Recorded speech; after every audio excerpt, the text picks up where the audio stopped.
Has finally arrived. Welcome to Tampa, Florida. Marshall and UCF Dance Party USA has been going on all week long. Both programs having their fun here in the Sunshine State. We're ready to go as we welcome you to the Bad Boy Mowers Gasparilla Bowl as part of Capital One Bowl Mania. 8-4 Thundering Herd, the 9-3 UCF Knights. And welcome to our broadcast position with Kelly Stopper. I am Roy Philpott. Lauren Sisler joins us on the sidelines in just a couple of minutes. And Kelly, UCF and Marshall, two teams oh so close from playing for their conference championships. The question is, which team is more motivated for this matchup today? I think that's a great question. You and I were just talking about this. I think the first thing you have to do in bowl season is establish why the game is important, and within that importance you find the motivation. This is why I think it's important for both of these programs. UCF spent 4 years building this brand. This senior class has won 40 football games, and so you want to send them out on a good note. Turn the page to year 3 of Josh Heupel. Marshall, Doc Holliday, all they do is win bowl games. They're 6-0. They're bowl killers. I think this is a great matchup today. That's a great phrase, rather, bowl killers, and Marshall has been fantastic. So we take a look at what to watch for today. What do you like? I think there are two distinct things to watch for. Quarterback Dylan Gabriel, when this team wins, he takes care of the football and throws touchdown passes. 0 INTs in 9 wins, 7 interceptions in the 3 really close losses. And Marshall, on the other hand, if they can run the football effectively, they're 7-1 when they rush for 170 yards or more. That's the order of this day. And for Dylan Gabriel and Brendan Knox, a lot of great football still ahead of them. Gabriel just a freshman, Knox just a sophomore. And by the way, he was Conference USA's most valuable player. He gets downhill in a hurry. And that is exactly the phrase, Roy, is downhill. Brendan Knox is a very physical back, and he gets better in the fourth quarter. His yards per carry go up in the fourth quarter because all the broken tackles in quarters 1, 2, and 3. This young man may carry the ball 35 to 40 times today. If he does, Marshall has a good chance in this game. Let's take a look at today's PlayStation Player Impact Rating. Conference USA's MVP. Oh, by the way, rushed for nearly 1,300 yards this season. Brendan Knox will be the workhorse today for the Marshall Thundering Herd. Meanwhile, for UCF, we mentioned Dylan Gabriel, the true freshman. He's from Hawaii, has a great demeanor about him. One of the top passers in the country, threw for over 10,000 yards in his high school career. And this season, 3rd in the nation for all first-year quarterbacks. Dylan Gabriel emerged in preseason camp, and he has been phenomenal in his first season in Orlando. And for more on Dylan Gabriel and his fantastic start to his collegiate career, we check in with Lauren Sisler. Dylan Gabriel took an official visit to USC as well as Georgia, but when he put on that UCF jersey, his mom, Dory, knew right away that's exactly where he belonged. And it goes back to his days of playing Pop Warner football in 2012 when he led his team to the Super Bowl at the ESPN Wide World of Sports as a quarterback, where they came up just short of the win. And afterwards, a guy came up to him and said, "Hey, you're that Hawaii quarterback, right? You're going to be all right, kid." And you know, there was a lot of truth in that statement, because now here we are 7 years later, and Dylan is about to start in his first bowl game on ESPN with his family here in attendance. And guys, I'd say as a quarterback and as a young man, he's all right. UCF won the coin toss, deferred to the second half. Rain pushing through the area as we speak, and it should end by some point in the second half at 68 degrees, slight breeze. Daniel Obarski set to kick things off for UCF. Papelon and McDaniel back deep to receive for the Thundering Herd. Who wants it more? We're about to find out. Papelon. Stacked up, driven down short of the 20. Marshall will take over there for its first possession. Thundering Herd this season led by Isaiah Green out of Fairburn, Georgia. Redshirt sophomore. He's actually the co-freshman of the year a season ago in Conference USA. Kelly, he's a dual threat player. He's thrown for over 2,200 yards this year, rushed for over 250. And he's going to have to be effective on the ground today to give Marshall an opportunity. Yeah, and we talked about that Brendan Knox will carry the load in that run game, but that attention that Knox will get provides opportunity in the quarterback zone read game via Isaiah Green. Knox, first play from scrimmage. No real estate there. He's driven down quickly by Randy Charlton. So everybody watching this game understands that Marshall is about handing the ball off to Brendan Knox. So obviously defensive coordinator Randy Shannon from UCF is going to put a bunch of hats in the box to try to force Isaiah Green to have to win this game in the air.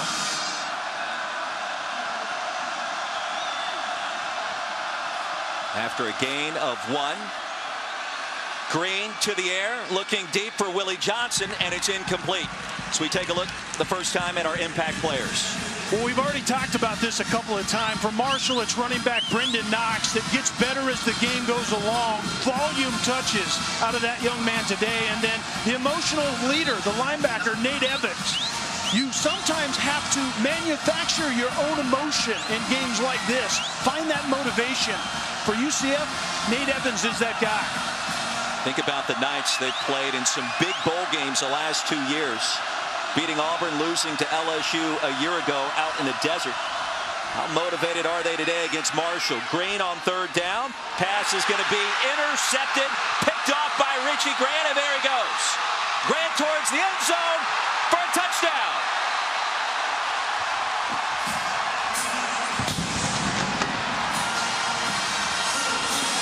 A disastrous start for Marshall. Isaiah Green makes a great read, goes through his progression, gets to the right guy, and this is where you see that slippery ball early. That ball gets through the hands of the receiver, and Richie Grant ends up catching the ball. And ironically, Richie Grant had 6 interceptions a year ago. As a starting free safety, had none until that pick 6 that you just saw right there. Barnes on for the point after. On the way and good. Richie Grant turning him over. First interception of his junior season. And he takes it back to the house. 39 yards out as UCF strikes first. Here are the Bad Boy Mowers. Gasparilla Bowl in Tampa. Fast start for the Knights of UCF here in Tampa, Florida, home of the Tampa Bay Buccaneers. 7-0 after the pick 6. Less than a minute into the Bad Boy Mowers Gasparilla Bowl. Yeah, not exactly the start that Marshall envisioned. And Isaiah Green threw a nice ball, and Obialo just let it slip through his hands. And the condition has been incredibly wet since the start of this game. Daniel Obarski for the second time in less than 60 seconds. Papillon with a crease, ushered out at the 26. Marshall takes over there. Play action on first down. Armani Levias off to the races. He's got a first down. Loses the football, and there it goes, and UCF recovers. Antoine Collier corralled the loose ball. UCF has it at their 29. Armani Levias is the big play receiver. A lot of times, even though he's a 260-pound tight end, he'll be out at the slot position. This is a nice little wrinkle on a tight end screen, but it's all about ball security. Antoine Collier ends up corralling this one, but Marshall is shooting themselves in the foot early. Richie Grant, I believe, is the UCF defender, certainly, that punched that ball out. The second huge play for Richie Grant, and Collier was the beneficiary of Grant's hard work. Love the play call. The execution was perfect up until the very end. And how about the start for Richie Grant? First offensive play for the Knights. They'll use tempo, the dump off to Marlon Williams for a short pickup.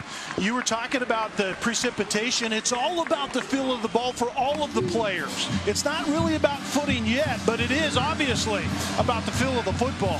I love it when you talk weather in our broadcast. Anytime I get you talking Stormy. like that. All right, Stormy. It's fantastic. Here we go. Second down handoff. Gain of 2 yards. It'll bring up third down for the Knights. Omari Cobb with a tackle. It's for UCF, their scheme is the pace in which they play. They spread the field and they go extremely fast. Here it is, 2 seconds later. Williams has it, and he has the Knights first down into plus territory. A good example of the tempo right there. Williams was completely uncovered out to the left. The defense has to stay home, get the call, and then identify the personnel and then carry out your assignment. Take a look at our impact players for UCF on offense. Otis Anderson, I think, is going to have a bigger role because you mentioned that Adrian Killens is not playing in this game. And Chris Jackson is a true shutdown corner out wide. He wanted to be matched up on Gabe Davis, the other star for UCF offensively, who also declared for the NFL draft. So Chris Jackson will be man-to-man press coverage outside a ton today. Rain coming down in Tampa. Anderson on cue. Will pick up 6, maybe 7. He dives out of bounds crossing the 40-yard line. Marquise Couch with a tackle, and they're going to give him all the way up to the 43. 2nd and 2. Anderson stopped short. 3rd down and 1. Nazeeh Johnson got there in time. So the key to break the rhythm of this speed offense is to create some type of negative play. You disrupt the rhythm that way. Anderson again, the stutter step, and a first down. Stop to the 48. The drive continues. And with Adrian Killens out, Otis Anderson, who we were told might be the best all-around player on a really talented offense, probably sees a lot more in the way of touches today. And the junior from Jacksonville has had the hot hand early. Springs free here. Anderson far side. Plenty of real estate. A punishing finish. Stopped at the 26 by Stephen Gilmore. UCF suddenly in business. And Gabriel, the quarterback, is already looking to the sideline that you talked about. Before Otis Anderson was actually on the ground, Dylan Gabriel already had the next play. Kelly, that's a gain of 21. 1st and 10. Anderson shoved backwards violently at the line of scrimmage. Marquise Couch got there again, his 2nd stop on this possession. So this was really Gabe Davis territory. When UCF gets in the red zone, Gabe Davis is an NFL type guy, 6'3", 212. Great ball catcher when he goes up high and snatches it, tracks the ball well.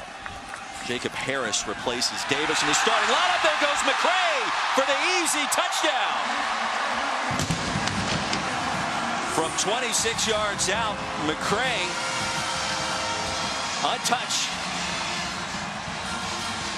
UCF spreads it as wide as you can, goes as fast as they can, but it's to create vertical run lanes, and McCray gets north and south quickly. And that's what that group of running backs for UCF are taught to do. Get vertical as fast as you can, and there's a great example of it with McCray. 3rd carry.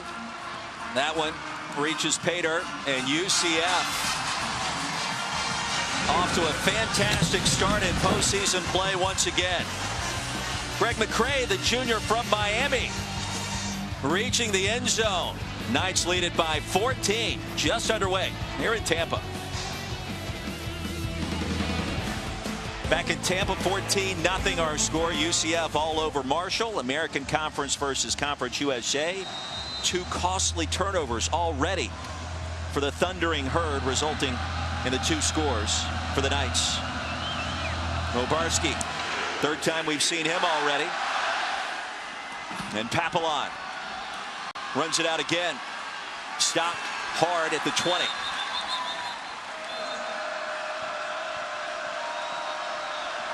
Play action, they'll dump it off to the tight end. This time it's Gaines, and that play executed perfectly. Eric Mitchell ushered him out of bounds.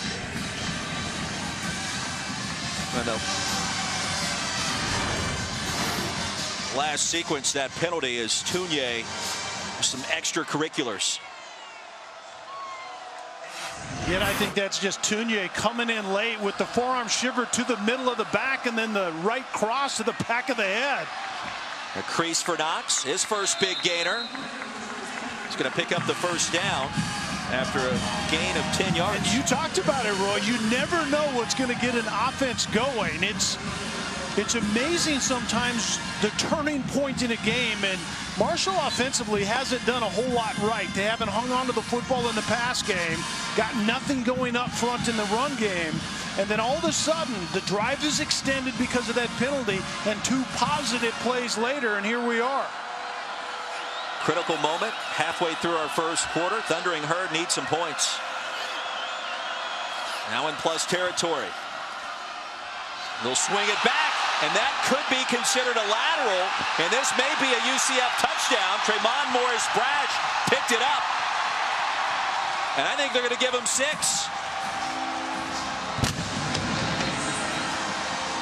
Marshall calls that their element plays. There is a flag on the field back at the 45, so let's check the penalty. We have a sideline warning on the UCF bench. There's no yardage assessed with that penalty. And the first player to touch the ball was actually a UCF defender, tipped this football. So it's where the ball is released to where the ball is initially. That ball to me actually looked like it could be considered a forward pass. Talik Keaton threw the pass. Essentially on the 45-yard line, and then it's tipped. And Barnes true on the extra point.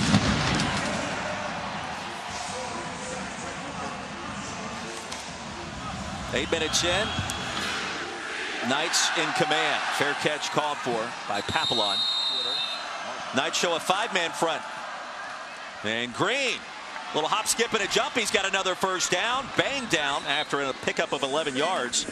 Grant and Robinson combined to make the stop, Kelly. This is where I think Isaiah Green is at his best. I think he's doing a much better job in the quarterback zone read run game because of the attention that Knox gets. And Green's coming off and obviously has an issue with that right hand, which is his throwing hand as a right-handed quarterback. Alex Thompson checks in for the first time. The grad transfer from Wagner College. Has thrown 7 passes this season.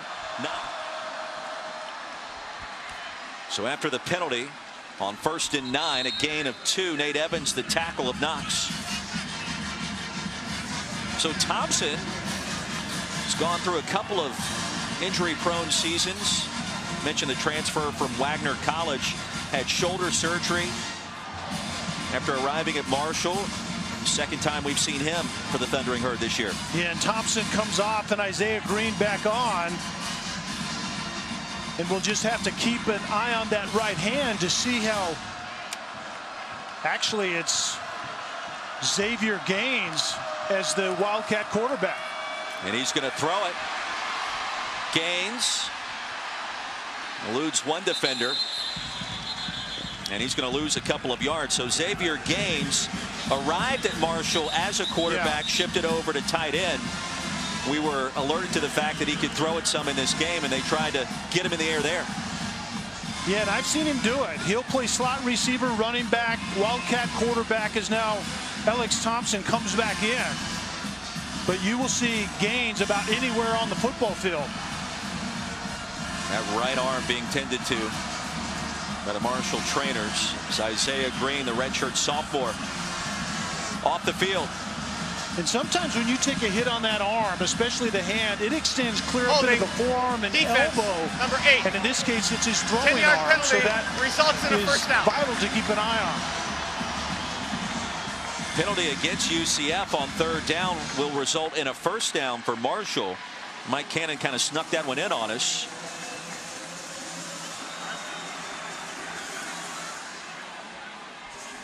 And in clear pain is Isaiah Green. Stretching out the hand, and that goes clear up into the forearm. It seems to me, based on where the trainer is looking and rubbing right there, it's the hand all the way up into the forearm, clear up to the elbow. And for clarification purposes, defensive holding was the penalty, resulting in the automatic first down. Thompson, the quarterback keeper, absorbed a vicious hit crossing the 25 by Antoine Collier. That's where you see the difference between Thompson and Isaiah Green. Isaiah Green has a little bit of giddy up in his step when he keeps the ball on that quarterback zone read game that goes so well as a complement to Brendan Knox taking it downhill. Green walking away from the training staff. 2nd and 9 coming up for the Thundering Herd. We've actually outgained UCF so far in the first quarter, but yet trail by 21. Obialo again, backpedaling. That's another first down. And another back shoulder throw. Great timing between Alex Thompson and Obialo. A lot of times the twos at quarterback and the ones at wide receiver don't have a lot of time together, and Thompson takes a lick, but completes the ball nonetheless. Timeout for injured defensive player. UCF player near the 13. Injury timeout has been called. With Isaiah Green, sometimes it's the shock of the hit kind of wearing off to some extent in that throwing arm, and maybe that's what we'll see out of Isaiah Green. The trainer is no longer working on him.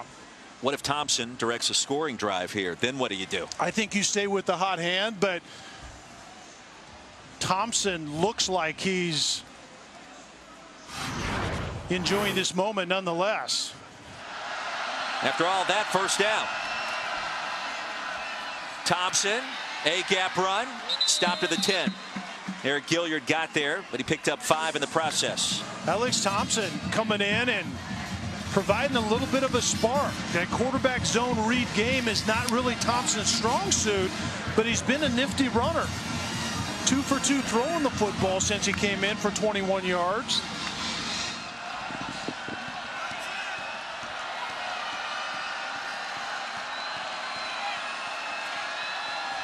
Levias in motion, Thompson the keeper. And on the final play of our first quarter, he'll be stopped for no gain by Nate Evans, the senior linebacker for the Knights. That is the end of the 15 minutes first in the books here in Tampa. The Knights on a roll, forcing 3 turnovers, 2 of which were returned for touchdowns. 21-0. Back at the Bad Boy Mowers Gasparilla Bowl as part of Capital One Bowl Mania. Mow with an attitude. Indeed. Because why not? 21-0 our score. UCF all over Marshall, but the Thundering Herd in position, Kelly, on 3rd and 5 from the 10-yard line. You just get a feeling this has to be 7, right? This drive has to end up in the end zone. 7 minutes so far, 15 plays for the Thundering Herd. Backup quarterback on the field in Alex Thompson. Here's the MVP of Conference USA, Brendan Knox. Lost the football. It's still loose, and could it be turnover number 4? Antoine Collier comes up with the pill, and they're going to say it's Knights football.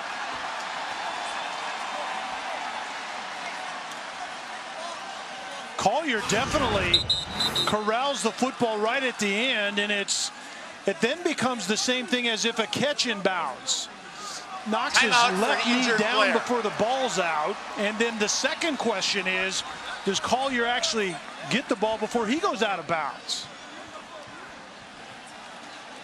We haven't seen the knee and the ball together, but at the end of this scrum, Collier ends up with the football and apparently in bounds. And so UCF has now forced 4 turnovers in just over 15 minutes. Knox can't believe it. Little surprise, Kelly, to your point, that a targeting call was not initiated, because there was clearly launching, lowering of the head, and some pretty brutal contact. By Aaron Robinson, who dislodged that football. I completely agree with that. Darryl Mack checks in at quarterback for UCF. And a first down carry, nets 11 yards. Well, in the meantime, Marshall was going in to get 7 points they desperately needed. They get nothing. Instead, they turn the ball over for the 3rd time. Disastrous first half for Marshall here today. Mack. Play action for Mack. Off the back foot, incomplete. That pass sailed on him, looking for Nixon on the crosser. And that's the difference, I think, between Darryl Mack and Dillon Gabriel. Dillon Gabriel is a very, very precise passer. I think a lot of times just accuracy, deep ball accuracy, throwing it in rhythm. And Darryl Mack sometimes is inconsistent in that aspect of the game. McKenzie Milton just graduated. He has 1 year of eligibility left. Darryl Mack is just a redshirt sophomore. Dillon Gabriel's a true freshman. To your point, next season in Orlando at the Bounce House. Would be interesting, right? You got 3 quarterbacks that could play some Power 5 football around the nation. A lot of schools would take any one of those guys. Looking for Marlon Williams, contact and a late flag, make it 2. Not sure if the pass was catchable, but that's going to be an infraction against Marshall. Nazeeh Johnson is the safety that was split out wide to cover Williams down the field, and I think Johnson was in pretty good position. Grabs the arm late. Pass interference, defense, number 13. 15-yard penalty from the previous spot. Automatic first down. And Roy, so many times with young players in coverage, they panic late. And I think Johnson felt that he was out of position, that Williams had a better opportunity to go get the football, and Johnson was probably right. Grabs the arm and drags Williams to the ground. I believe the name was misspelled on the back of his jersey. Just said William. It was missing an S. Thompson, a power run and a gain of 9 yards on first down. Johnson prevented the score.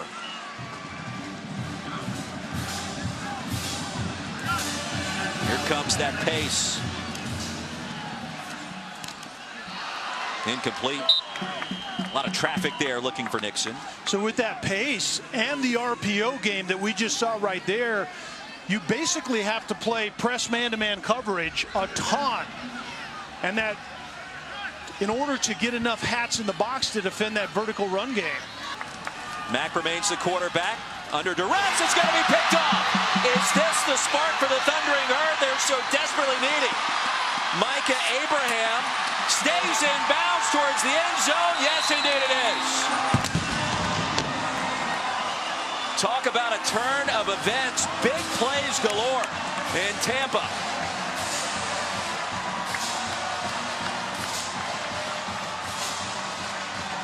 Well, without a doubt, Marshall needed some type of big play to give themselves hope, and that was it. Micah Abraham intercepts this football that has to come out quickly because of the blitz look up inside. And Hodge was getting after the quarterback Mack, and then the ball is left short and a little bit inside, and Abraham takes it to the house. Warrosser on for the extra point, splits the pipes, and the first interception of Micah Abraham's young career. How about an 80-yard pick six to put his team right back in the mix? Here in the Bad Boy Mowers Gasparilla Bowl. Marshall on the scoreboard. We got a brand new game here in the Sunshine State. Well, on Friday, Marshall players participated in the On Bikes player bicycle build at Curtis Hickson Park. The event provides bikes for underprivileged children here in the Tampa area. One of the great sights of bowl season around the country, Kelly, giving back and the charitable contributions for all of these bowl teams and these bowl games. Tremendous.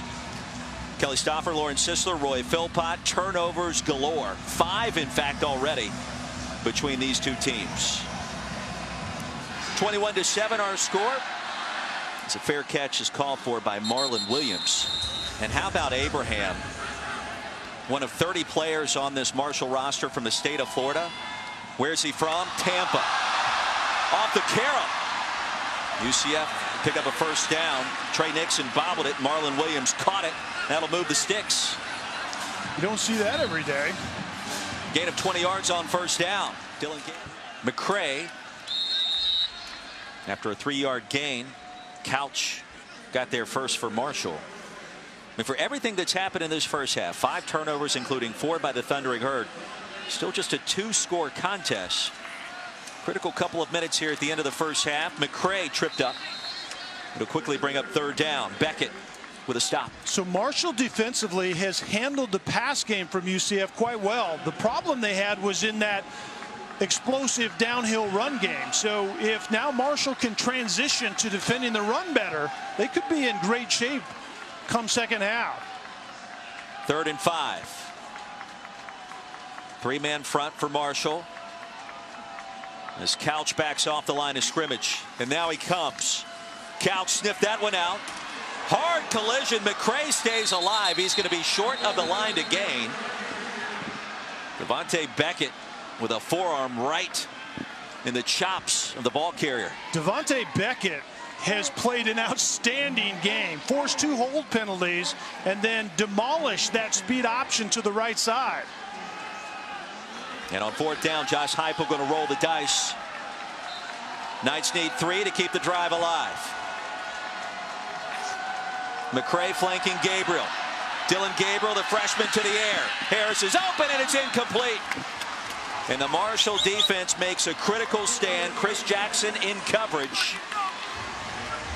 And don't look now, but the thundering herd, Kelly Stoffer, with outstanding field position. And Dylan Gabriel also went to the hard count initially and got some movement out of the defensive front from Marshall, but then was forced to throw the ball outside to a receiver trying to get vertical, but you don't pick on the best cover guy in the secondary for Marshall and Chris Jackson. Go someplace else if you're going to throw the football in that form. 5:43 to go. Isaiah Green back on the field for Marshall. Your Alex Thompson guy's not out there yet. You still sticking with that decision? I may retract that statement at a later moment in our broadcast. From the 43. They'll fake the end around. Green flings it out to his tight end Xavier Gaines, and after all of that, it'll be a loss of 2, maybe 3 yards back at the 40. UCF leads the country in tackles for loss per game, and here's another one right here. The loss wasn't as big because of Green's throw outside to Gaines, but it's the pressure by fast athletes in the front 7 for UCF that Marshall hasn't handled well today. Kenny Tunier broke that play up.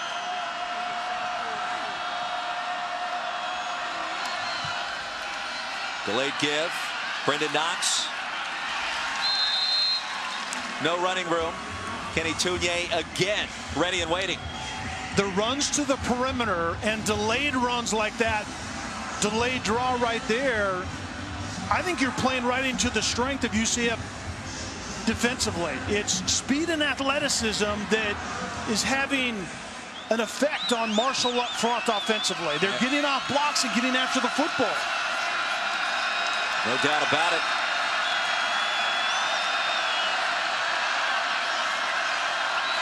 Especially on 2nd down, you got to go right downhill in that violent downhill run game with Knox. Here's Green. Pressure. Across the middle. Caught short of the line to gain. After a pickup of 8 yards by Obialo, let's see what Doc Holliday elects to do here. Heupel just rolled the dice and came up short. I think the way this first half is unfolded, and I think the debacle in terms of ball security, especially by Marshall, you pump this away, create a little field position, and 21-7 after turning the ball over a plethora of times. I think Doc Holliday for Marshall would be fairly content with that. Robert Lefevre back on to punt it away. Marshall finishing 2nd in the East Division of Conference USA this year. Otis Anderson wisely gets out of the way at the last minute. Poor field position for the Knights after a 51-yard punt. 1st down. Poor field position for the Knights. Hand off to Otis Anderson. He escapes to the 8-yard line, and that's it.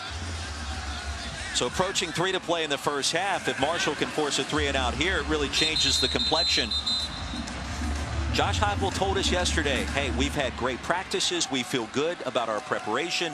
Motivation has been there. Here's an opening. Bentavious Thompson lays the lumber into plus territory. Najee Johnson on the wrong end of that collision after a gain of 44. And that's the problem that UCF presents. Spread the field, one-on-one outside. If I don't like it, we go right down Main Street with the violent run game. Thompson. Nifty move back close to the original line. It'll be 2nd and 11 with Couch making the tackle.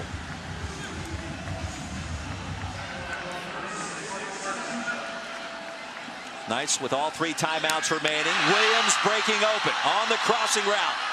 And the spin move will net another first down for the Knights. Johnson with the stop, 1:23 to go. And that RPO, off the play action and the slant in behind that defender that steps up. Gabriel directing traffic, flings it to Williams. Short pickup on first down. So Marshall likes to play out of a shell look. 4 defenders deep on the back end, but that leaves you light in the box. I think that's exactly why Marshall hasn't consistently stopped that downhill quick run game that UCF lives on. Clock stops on 2nd down and 8.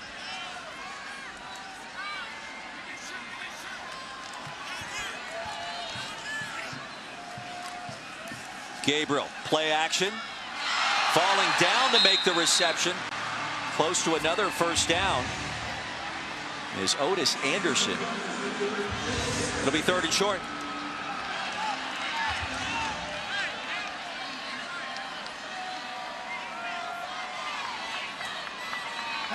Less than a minute to go in our first half. Power set for the Knights. High snap.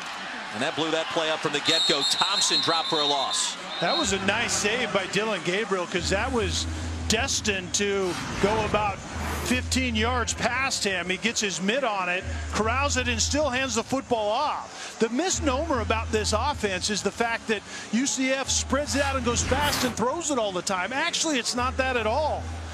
In terms of production, it's very balanced between the run game downhill and the pass game, a lot of times coming in the form of that RPO run pass option game. Barton is 13 of 15 this season. Well within his range. From the left hash on the way. Line drive as he bangs it right through. Final play of our first half. And our new score, 24-7. The Knights of the American Conference leading Marshall out of Conference USA. Entertaining 30 minutes in the books. Send you back to the studio and John Brickley right now.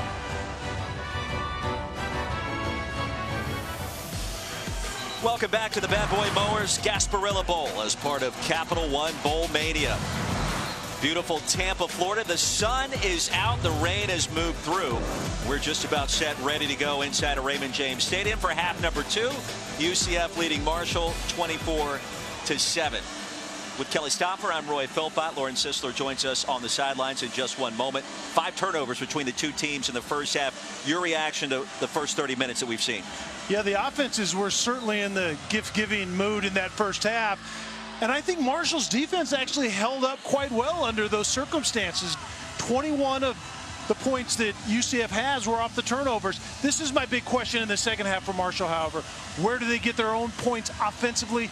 Nothing was going right for Marshall on that side of the ball. The passing game in particular, how will Isaiah Green find a way to get going? And Marshall wants to be more of a run-pass option type of team.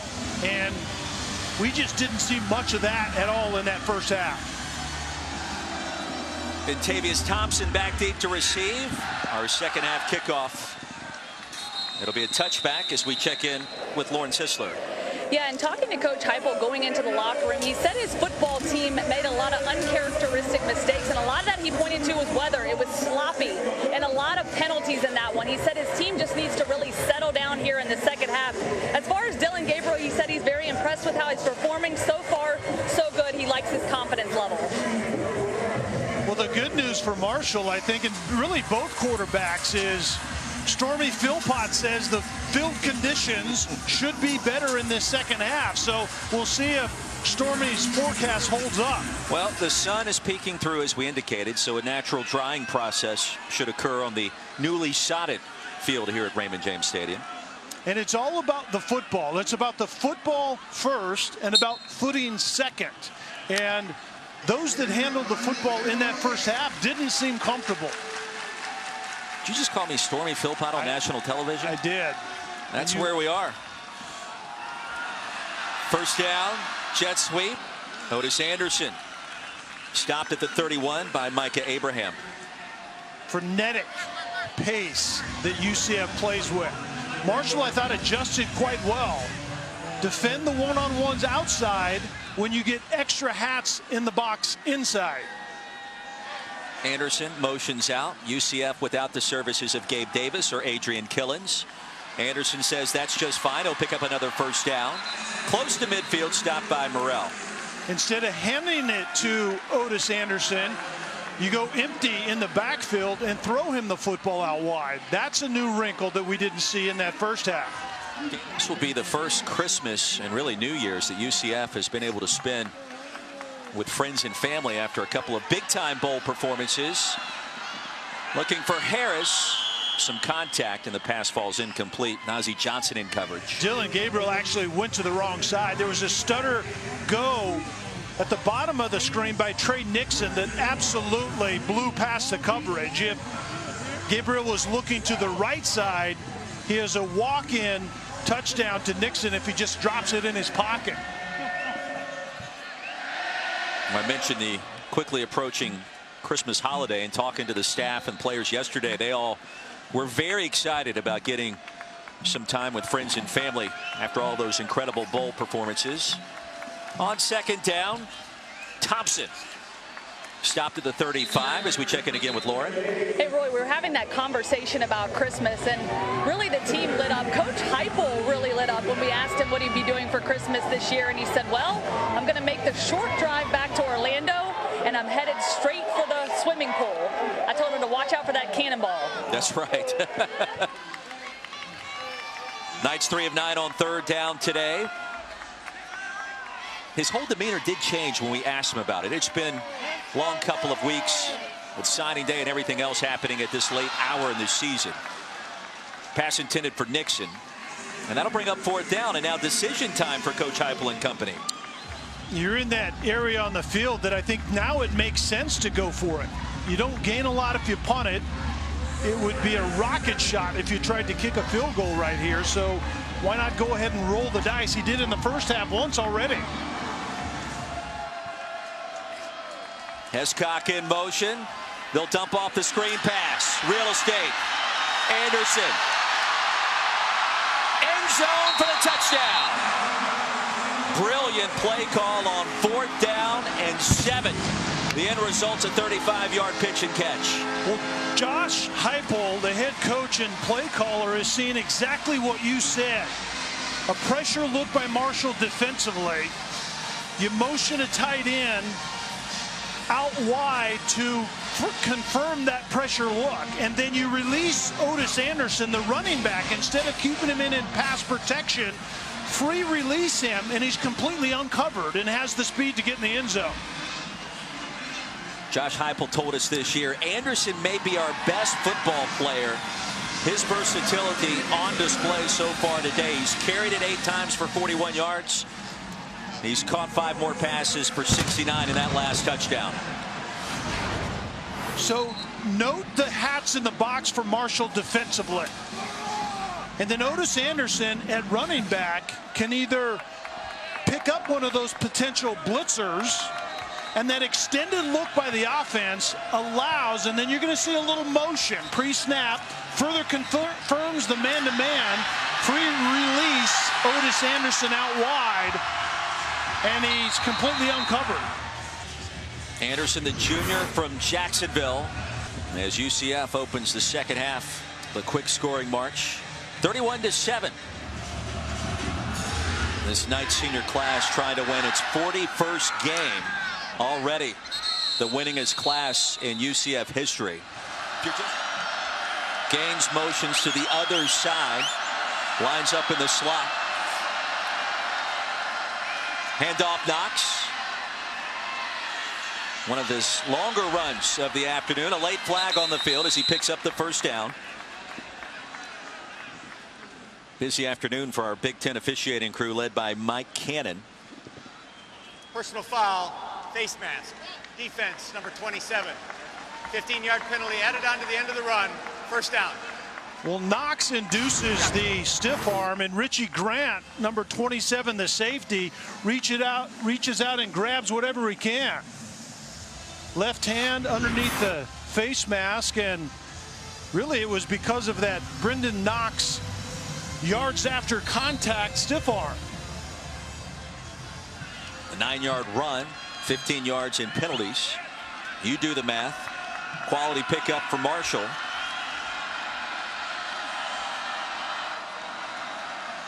Gains in the backfield. Willie Johnson on the end around. With a crease, there he goes, the speedster. Steps out at the 20. Collier was in the area to make sure that didn't go for 6. Tim Cramsey, the offensive coordinator, referred to these as element plays. The first one was a disaster, resulting in a scoop and score in the first half, and this one works well to Willie Johnson. The misdirection against an athletic, fast defense sometimes is exactly the recipe to use. Marshall has never lost a bowl game with Doc Holliday as its head coach, 6-0. That streak clearly in jeopardy so far this afternoon in Tampa. Play action, Isaiah Green. Wanted the screen, finally gets it there. Levias breaks free. Punishing hit at the end. It'll be first down and goal for the Thundering Herd. Armani Levias should do things like this. As an oversized wide receiver, the tight end at 260 is split outside a lot. This was going to be a screen much earlier than this. It results in Levias getting the ball and then the punishing finish on the run. You can feel that up here in the booth. Richie Grant, a wrong end of that collision. Knox right up the gut. Quality pickup, second down and goal from inside the 4. Marshall's been in a similar position before in that first half, and then it was Knox spitting the bit, putting the ball on the ground that resulted in the fumble recovery by Collier. We'll see if they're able to finish right here. You know what spitting the bit is, right? If you're riding a horse, you don't want that to happen. And so if you have a running back toting the rock, you don't want him to spit the bit / football. 7th play of the drive coming up. Kelly Stofford dropping knowledge in the meantime. You've never been on a horse in your life, have you? I have, and it was traumatic. Green keeps it. End zone touchdown. The first offensive touchdown of the game for Marshall. And the Thundering Herd tried to scratch and claw their way back in this one. The attention that Knox gets when there's just a little bit of production in that zone run game, and then you fake it to Knox inside, and the quarterback, as that defensive end crashes, pulls it, and Green steps into the end zone. That's what the first half offensively was supposed to resemble for Marshall. Instead, it was a turnover fest, resulting in 2 touchdowns for UCF. Werwasser's extra point is good. And our new score, 9:33 to go in the third. We got a ball game. Marshall hanging around in this one. The defense will have to make a play to keep momentum potentially on the side of the Thundering Herd. Well, we just got done demonstrating how that can happen, right? No question. Werwasser. Into the end zone, 3 yards deep. Nice. Williams just past his reach. It'll be 2nd and 10 for the Knights. Doesn't it feel like to you their pass game is a little out of sync? It does, yes. How much of that has to do with Gabe Davis not being on the field? That was at least to some extent. Yeah, no doubt. We talked about that early in this one and even off air, that you take away a player that could be a draftable commodity at wide receiver at a skill position with a freshman quarterback, chances are it's going to impact you, and probably not in a positive way. Backside pressure coming. Gabriel floats it deep, looking for Nixon, brings it into the 20. Brilliant throw, an outstanding catch by Trey Nixon. Give him 46 yards. And a couple of flags on the play may have been because of the brutality enforced on Dylan Gabriel as he let that pass go. There was a pressure look, and Gabriel understood he had to stay in the pocket a little longer in order to get that ball to Nixon. Foul, roughing the passer. Defense, number 44. Half the distance to the goal, tacked on to the end of the play. First down. It's amazing how more willing you are as a quarterback to stand in the pocket if you know the result could be what Dillon Gabriel just found with Trey Nixon. We were just talking about the lack of the big play. That's typically where Gabe Davis lives, and he's off to the NFL and prepare for that opportunity, the next step in his life, and Trey Nixon comes up with a big one right there. Thompson in the backfield, the penalty assessed against Darius Hodge. First down and goal for the Knights.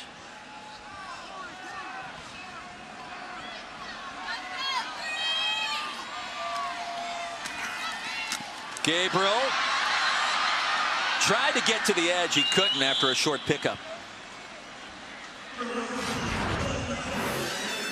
And Dillon Gabriel is a very accurate deep ball thrower. And this is one of the first opportunities. The middle of the field is open. Trey Nixon gets loose on the post route, and that's where you see Dillon Gabriel's ability to drop it in the shirt pocket. Handoff. Thompson. Third and goal. Marquise Couch has been very active today with a tackle. This is where the spread can be slightly less effective because the defense is more willing to go press man outside, one-on-one situations with the reduced field and have more hats to defend the box inside. Third and goal. You wonder, is this 4-down territory for the Knights offense? Gabriel keeps it. End zone for the touchdown.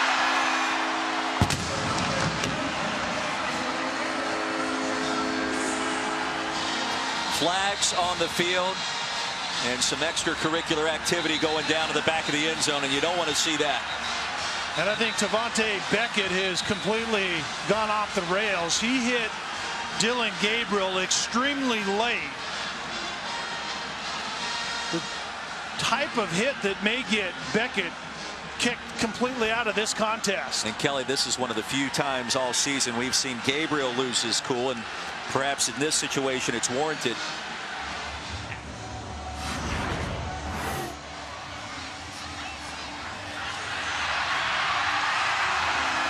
Two defenders go outside. That was the mistake Marshall made initially. The flick of the ball in the air offended Marshall further, and then Beckett just threw the forearm to an over-exuberant Dillon Gabriel that really somewhat initiated it, and it extended into the back of the end zone.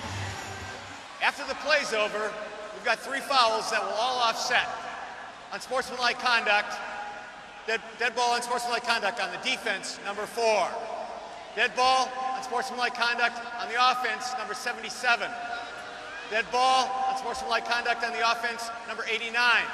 That is the first unsportsmanlike conduct penalty on all 3 of those players. With the try from the 3-yard line. Jake Brown, Anthony Roberson on the UCF side, and Tavante Beckett on the Marshall side. And honestly, that could have been a lot worse than what it turned out to be. Barnes and his extra point are good. 7:10 remaining in our third quarter.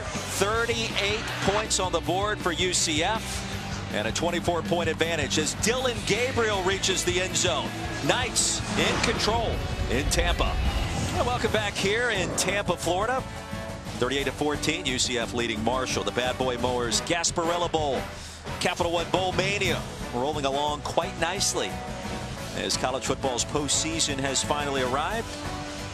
By the way, are we going to get Lauren on one of those Bad Boy Mowers at any point in the second half? It would be a bad boy disappointment if we did not. She needs to realize, if she does, that it's a wet track. So keep it down, young lady. Yeah. We've seen you drive before. You need to keep it down. Knights in control. Marshall will try to answer another scoring drive. And Papillon brings it back to the 30. Can I get one of those? You might. You just have to know who to talk to. And if Lauren runs one of those into the wall here in this second half, you might get that one at a discount. Mo with an attitude. Yes. That's what they like to say. I've been saying that about you for 17 weeks. Thundering Herd football from the 30. Green has a wide open player, and it'll be caught by Willie Johnson, and that's going to be a Marshall touchdown. Well, don't go anywhere just yet. Richie Grant was toasted on that 70-yard scoring strike. We talked about the fact that Marshall would really like to be a competent run-pass option team, and this is the first opportunity they've been productive this game. It's a run-pass option. You get just one defender. You're targeting one defender to get out of position. And then it was Willie Johnson just getting down the middle of the field in what became what's called an open of the middle field read, and Isaiah Green takes full advantage of it. Trailing by 18, Thundering Herd thinking about going for 2 here. And they will. Knox in the backfield, flanking Isaiah Green. Green surveys, fires, and he's got it.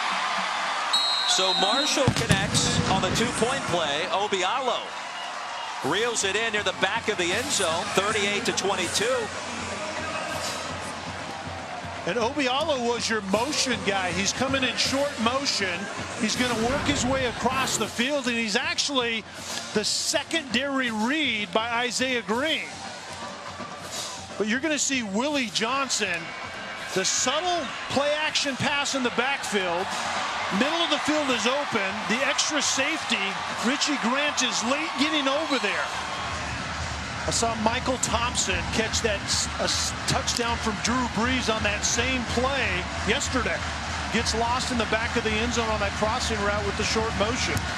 Yeah, I think Thomas was just given a 99 rating on Madden, which is a big deal these days. Yeah. On first down. Far side Williams. Stays alive, tiptoeing the sideline. Can he get to the end zone? He can for a UCF touchdown. Marlon Williams, are you kidding me? Back-to-back huge plays. One for Marshall, one for the Knights of UCF.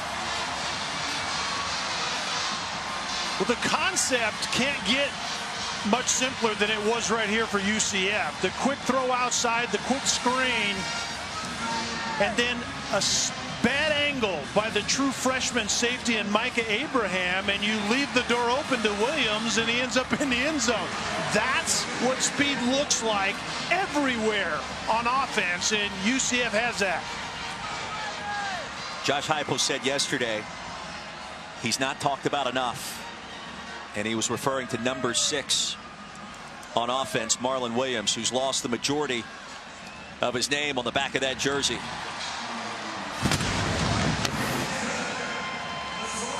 You want an explosive offense as Williams is out wide on the quick screen, and then recruit speed.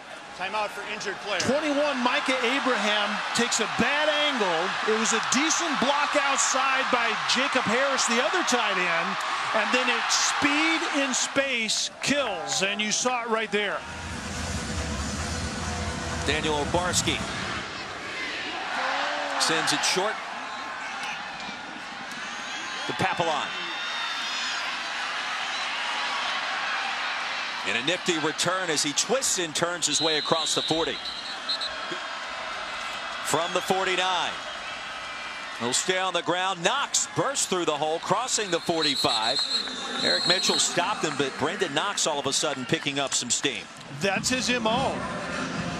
Later in the game, the wear and tear on a veteran offensive line behind a physical downhill runner begins to pay more dividends as the game wears on.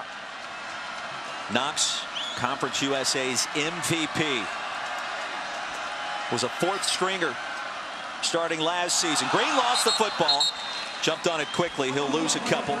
Randy Charlton in the area for UCF. And this is what happens sometimes in that quarterback zone read portion, is the running back getting the ball as the quarterback giving the ball. The running back starts to grab the ball when in reality, in that case, Isaiah Green wants to pull it because the read he got, and the Knox just hung on to it a little bit longer than he should have. 3rd and 19. They'll keep it on the ground. Knox bust free. And a couple of physical collisions near the 32.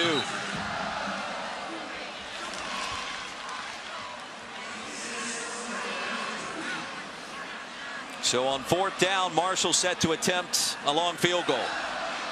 Justin Rohrwasser, 17 of 20 this year. This is within his range. His longest of the season from 53 yards out, the game winner against Western Kentucky. This one from 50 in the right hash. Plenty of distance, and it's good.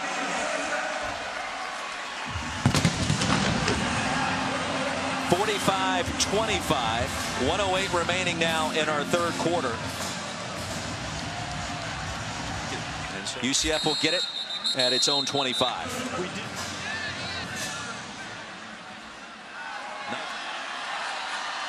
He is very emotional.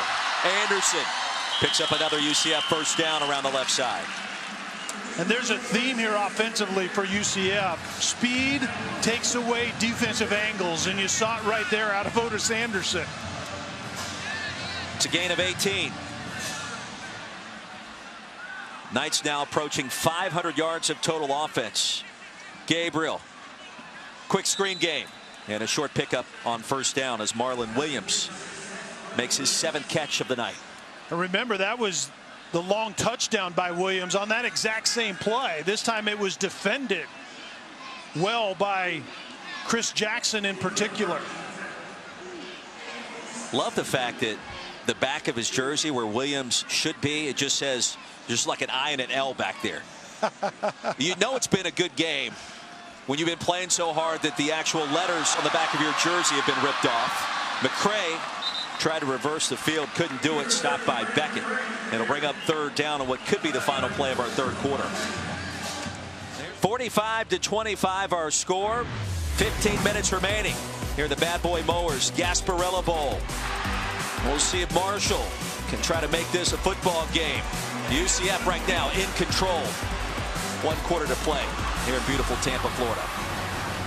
Well, it's the highest scoring Gasparilla Bowl on record, 70 combined points, and we've got psychedelic poodles catching frisbees during the break as well. We talked about UCF's roster being fast and athletic. This poodle is all of that as well. I don't know whether that's a male or a female. I won't go into the details. I haven't gotten a close enough glimpse, but nonetheless, that athlete right there is outstanding. You just don't see that every day, No, Kelly you Stopper. really don't. And there were 2 other considerably bigger dogs performing at various times, at halftime in particular, that were really good also, but that poodle might take the cake. Don't forget, we're going to send you over to Monday Night Countdown, the top of the hour. We'll continue the Bad Boy Mowers Gasparilla Bowl over on ESPN2 as soon as we send you their direction. Big game coming up tonight. Vikings, Packers. Always fun when those 2 rivals get together, Kelly. We got 15 minutes to play here. Marshall needs a stop on 3rd down and long, facing this ultra explosive UCF Knights offense.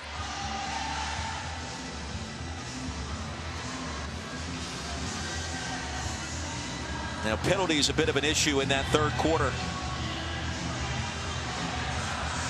Well, 3rd and 9 to go as we resume play here, and it would be an outstanding time for Marshall to get off the field and give their offense, who's gotten a pulse recently, another chance with the rock.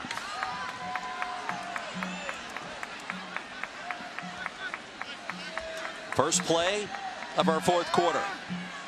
3rd and 9. Here comes pressure. Gabriel off the back foot, floats it long. Contact, no flag. McKalen Sapp in coverage. It'll be 4th and 9, so the Marshall defense finds a way there. Morrell was the corner that was coming on the corner blitz to the short side of the field. The reference that you talked about where the pressure was coming from, and it got to Gabriel, and that's why the ball fluttered to the ground at the end.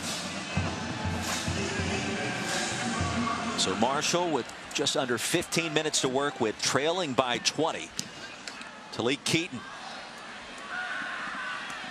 from his own 10.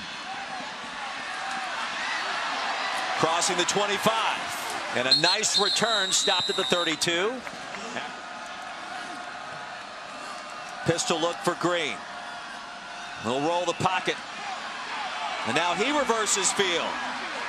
Plenty of real estate and another first down for the Thundering Herd as he escapes out to the 45. That's how Isaiah Green is at his best. This is all outside of the design of the play. I think the fake pitch, it was supposed to be a throwback to the right side. Nothing there. Green makes a really good decision, a quick decision, and gets a lot out of the design of that play.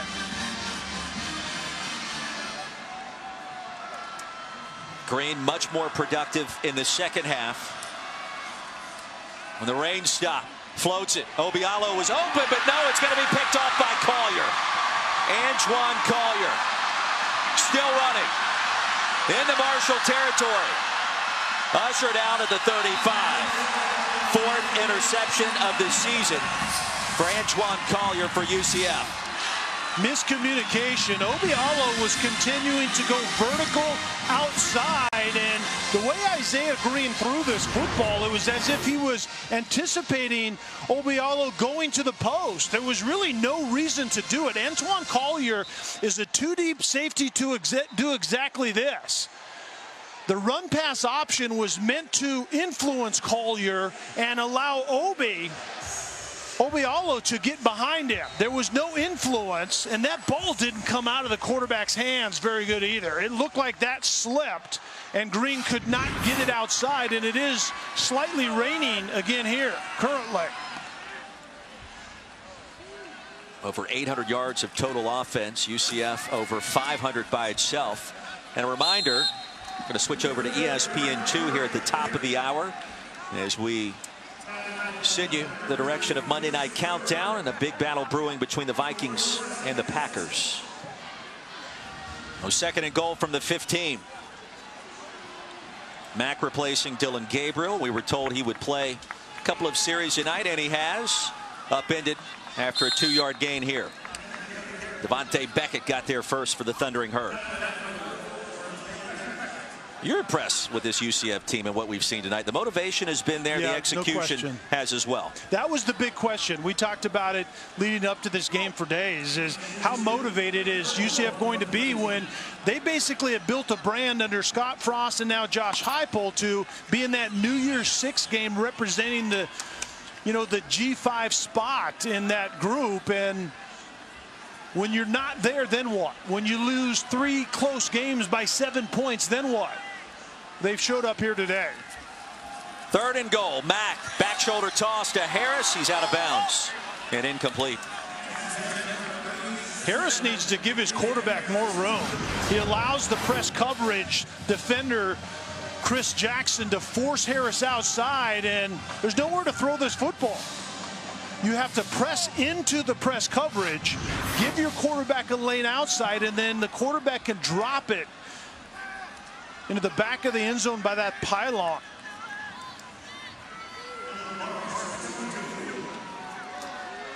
A 30-yard field goal attempt coming for Dylan Barnes. 1 for 1 today. And from the left hash, he'll split the pipes. 48-25, our new score. 9:01 remaining here in our fourth quarter. Marshall players and cheerleaders joined former Tampa Bay Buccaneer Mike Allstott at Johns Hopkins Children's Hospital in St. Petersburg on Friday. Group passed out presents, signed autographs, took pictures with patients as well. Back here in beautiful Tampa, Florida, 48-25, 9:01 to go in the Bad Boy Mowers Gasparilla Bowl. Lauren Sisler, Kelly Stoffer, Roy Philpott on hand. Merry Christmas, Happy Holidays, and a nice launching point into the 2020 season for UCF so far tonight, roaring out to this 23-point advantage. Papillon takes it back, crossing the 20. Marshall, 1st and 10. And a stutter step by Brendan Knox. Does have 78 yards before that last run. He was tackled by Richie Grant. As we see Isaiah Green coming back onto the field at this 3rd and 9 situation. Excuse me, 2nd and 9. And Nonetheless, it's a pass down. That's most likely why we see Isaiah Green coming back onto the field.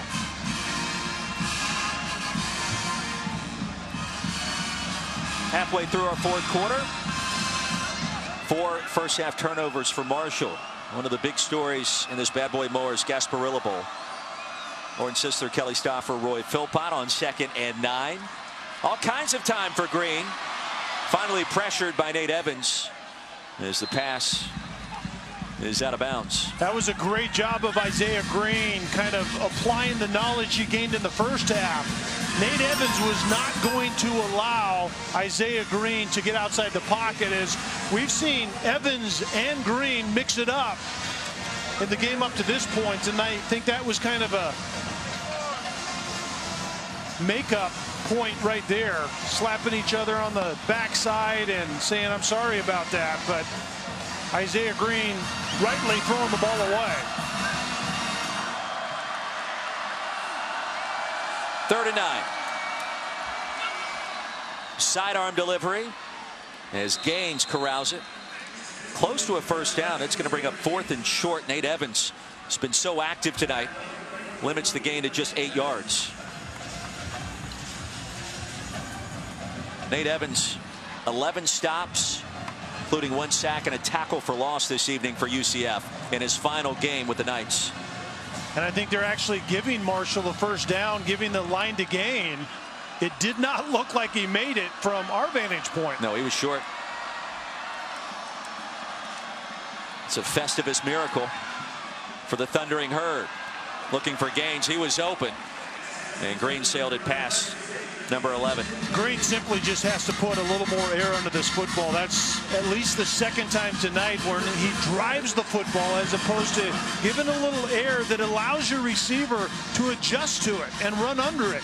When you have Xavier Gaines that wide open, at least 2 steps on the man coverage outside, just drop it into the front shirt pocket and you have a touchdown.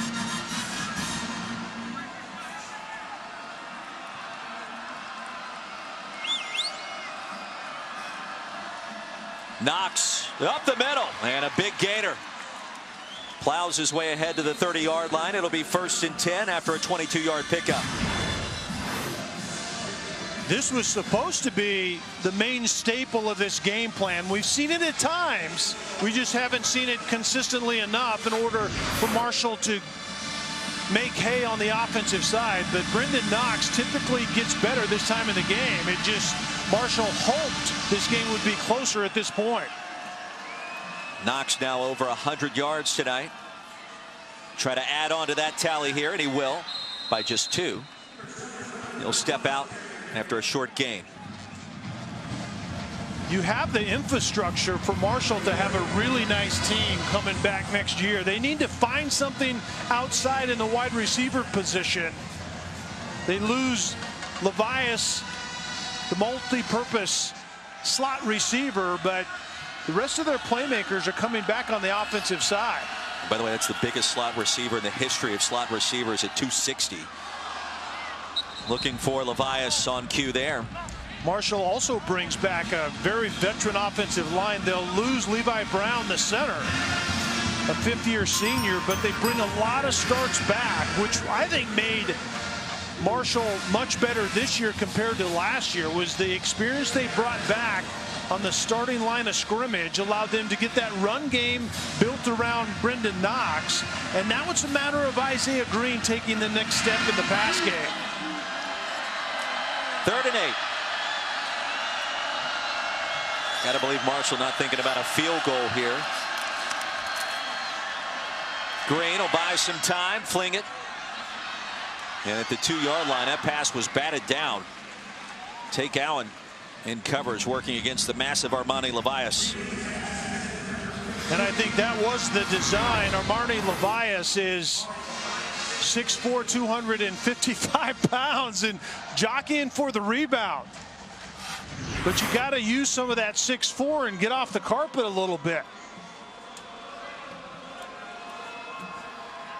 The highest scoring game in Gasparilla Bowl history. Will we add on to the tally here with 5 to go? Many people still watching this one with a vested interest. And on 4th down, Green. Desperation heave. And incomplete. Nate Evans ain't got a fingertip on it as UCF takes over. Going to try to run out the clock, leading big against Marshall. And now joined by the one and only Lauren Sisler, who will be hosting said trophy ceremony. Lauren, it's going to be a lot of fun post-game, isn't it? Yeah, it's a lot of fun. Do you like my new ride? Kelly wanted to see me on this bad boy mower. You ask and you shall receive. How do I look? You know, you were concerned about my driving. Of course, I have a mic in my hand, so you know this is one of those zero-turn deals. So I probably need both hands to operate this bad boy. But it's good stuff. And you know, you've got a mower, or I guess I should say a tractor at home. I think we lost Lauren's microphone. A lot of excitement there. No kidding. And she's exactly right. To anyone watching currently, we revoked her driving privileges as far as getting us from point A to point B on site. And I hope they didn't give her the keys to that. Deep handoff on 2nd and short, close to a 1st down. It'll stop the clock for just a moment. 4:04 to go. The highest scoring Gasparilla Bowl on record. And it's going to be the last time we see Nate Evans on the field in a UCF uniform. What a career it has been. And UCF going to conclude its 2019 campaign at 10-3. No championships, but a heck of a season nonetheless.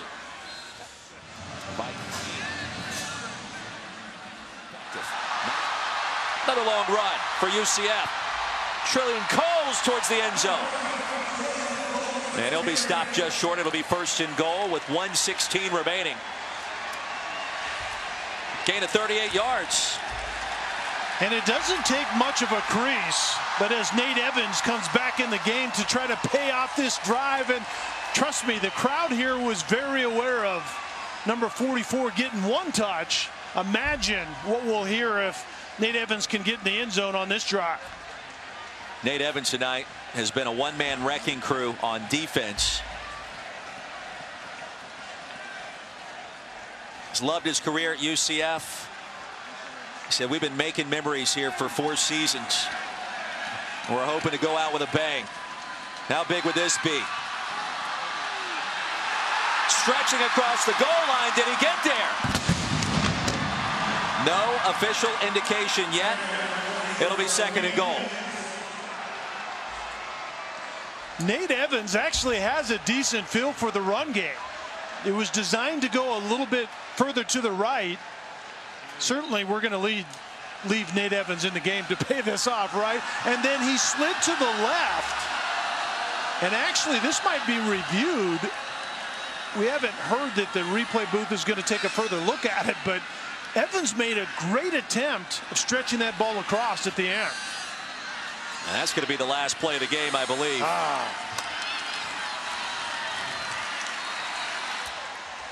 And UCF, champions of the Bad Boy Mowers Gasparilla Bowl, 48-25, the final score. Josh Heupel and company conclude their 2019 season at 10-3 after a resounding win against a very tough Marshall Thundering Herd program. Big night for UCF. Bad Boy Mowers Gasparilla Bowl champions, and head coach Josh Heupel and senior Nate Evans feeling good about life. Final score 48-25. Don't forget, post-game trophy ceremony presented by Capital One is coming up on the ESPN app. But right now, here on ESPN2, we'll send you to SportsCenter. Congratulations to your Bad Boy Mowers Gasparilla Bowl champions, a 48-25 win for UCF. A tremendous performance. There was a lot of rain, there was a lot of sloppiness there, but it dried up, it cleared up, and you guys are obviously here as the winners. And now I want to introduce to you Bad Boy Mowers executives and dealers. David and Alex Day, as well as Jeanette Rush. Jeanette, a couple words from you? Well, we are very honored to be here and representing the Bad Boy Mower family, and we want to congratulate both teams for getting here to the Gasparilla Bowl. But right now, we are honored to congratulate and present you with the trophy, the Gasparilla Trophy, to the UCF, University of Florida, Central Florida, Universal. Hey, she's got this, guys. UCF. University of Central Florida, UCF Knights, charge on.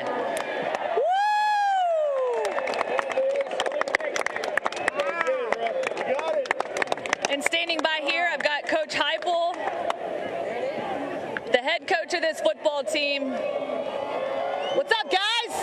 He's giving you guys the arm. Let's go. Give it up for Coach. Not me. Our guys. Look, a tremendous performance from you guys today. Obviously, sloppy conditions, a lot of turnovers, a lot of back and forth.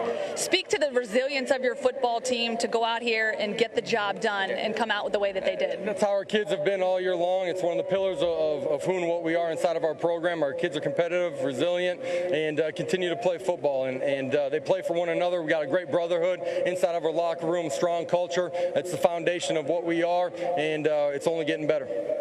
You came into this game with 40 wins as the winningest program in program history. That's now 41 wins. What can you say about this senior class and the guys that got you here? Yeah, this senior class has been through it all. They've seen transition. They've handled it in a great way. They've continued to build upon the foundation of what we want to be. And, you know, there's a brotherhood that exists that is extremely strong. They're a part of our family forever, and the best is yet to come. The right way, and then leading into our next season the right way as well, right? We got a lot of young guys that are coming back that are ready to go compete at a championship level. Okay, you got Christmas just 2 days away. What's the plan for Coach Heupel on Christmas? Like all of our kids too, we're going home and going to enjoy our families for a couple days. Thanks so much, Coach, and congratulations. Appreciate it.